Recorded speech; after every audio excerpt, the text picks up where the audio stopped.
안녕하세요. 법대로 맘대로 박찬계 법무사입니다. 제 영상이 유익하셨다면 구독을 꼭 눌러주세요. 오늘 제목은 폐문 부재 송달 불능이라도 공시 송달할 수 있을까? 입니다. 송달은 당사자나 이해관계인 등에게 소송이나 비소송 절차에서 제출된 서류 내용을 알 수 있도록 하기 위해 법원이 하는 통지입니다. 송달은 원칙적으로 송달을 받을 사람에게 서류 등본 또는 부본을 주는 교부 송달이 원칙이고, 공시 송달은 예외입니다.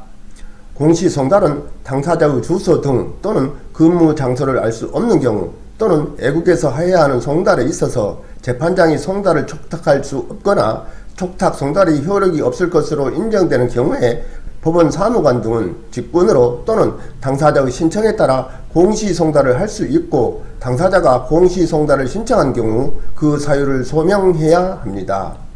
한편 재판장이 수치인 불명으로 송달 불명되어 소송의 지연을 피하기 위하여 필요하다고 인정하는 경우, 또는 원고가 소권을 남용하여 청구가 이유 없음이 명백한 소를 반복적으로 제기한 것에 대하여 법원이 변론 없이 판결을 소로 각하하는 경우에 재판장은 직권으로 피고에 대하여 공시 송달을 명할 수 있습니다. 따라서 재판 서류를 공시 송달의 방법으로 송달을 하기 위해서는 당사자 주소 등 송달 장소를 알 수 없는 경우여야 하고, 법원이 송달 장소는 알고 있으나 단순히 폐문 부재로 송달되지 아니하는 경우에는 공시 송달을 할 수 없습니다. 폐문 부재로 송달 불능인 경우에는 당사자는 공휴일 또는 야간 송달을 신청하여 집행관이 송달하게 하는 특별 송달을 신청하여야 하고, 폐문 부재를 이유로 공시 송달을 신청할 수는 없습니다.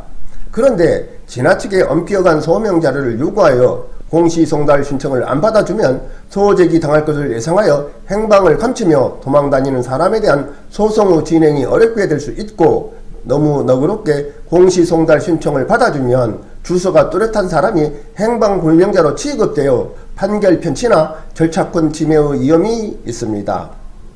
제1심 법원의 사법보좌관이 채권자의 집행 권한에 따른 채권 압류 및 전부 명령을 발령한 후 채무자에게 송달을 시도하였으나 9차례에 걸친 특별 송달에도 불구하고 폐문 부재로 송달되지 않자 채권자가 채무자의 주소를 알 수 없다는 이유로 공시 송달을 신청했는데, 사법보좌관은 이를 허가하지 않은 결정을 한 사례를 소개합니다.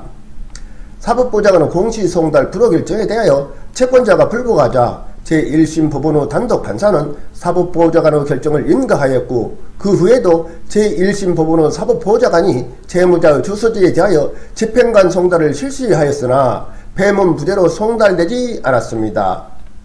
이에 채권자가 항고하자 항고법원은 채무자가 집행권은 관련 사건에서 승계 집행권을 송달받았음을 이유로 채무자의 소재를 알 수 없는 경우에 해당한다고 볼 수 없다고 보아 채권자의 항고를 기각하였습니다.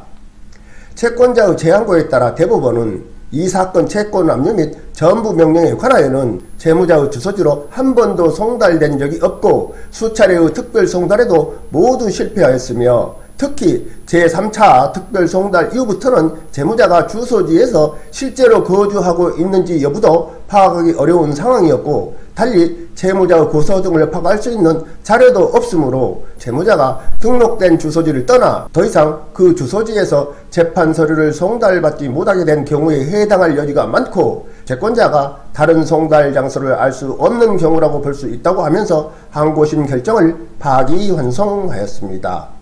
송달받을 사람이 주소나 거소를 떠나 더 이상 송달 장소로 인정하기 어렵게 되었다면, 즉 행방불명이라면 이 경우에도 송달할 장소를 알 수 없는 경우에 해당된다고 볼 수 있다는 것입니다. 항고심으로서는 채무자가 주민등록만 되어 있고 실제로는 거주하고 있지 않는지, 아니면 단순한 폐문 부재인지를 채권자로 하여금 소명하도록 한 후에 공시 송달 인정 여부를 판단했어야 한다는 것입니다.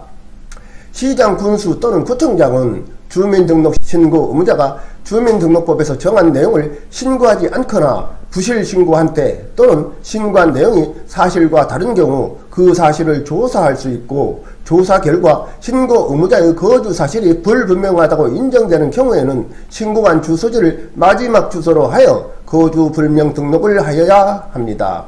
즉 채권자나 건물 소유자는 시장, 군수 또는 구청장에게 직권 발동을 촉구하는 의미로서 채무자나 점유자의 거주 불명 등록을 요청할 수 있습니다.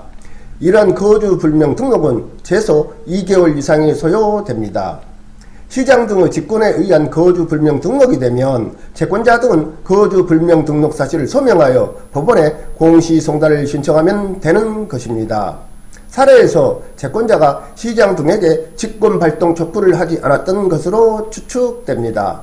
한편으로 집행관을 통한 공휴일 및 야간 송달이 9차례나 있었음을 볼 때 채권자는 집행관이 송달 불능 보고서에 수치인 불명, 행방 불명 등으로 인한 송달이 불가능하게 된 사유를 구체적으로 자세히 기록하도록 요청하는 등 법원이 공시송달 결정을 할 수 있도록 적극적으로 노력을 하지 않았던 것으로 보입니다. 이 사례의 채권 압류 및 전부 명령은 채권 압류 및 추심 명령과 마찬가지로 제3채무자 및 채무자에게 송달하여야 합니다.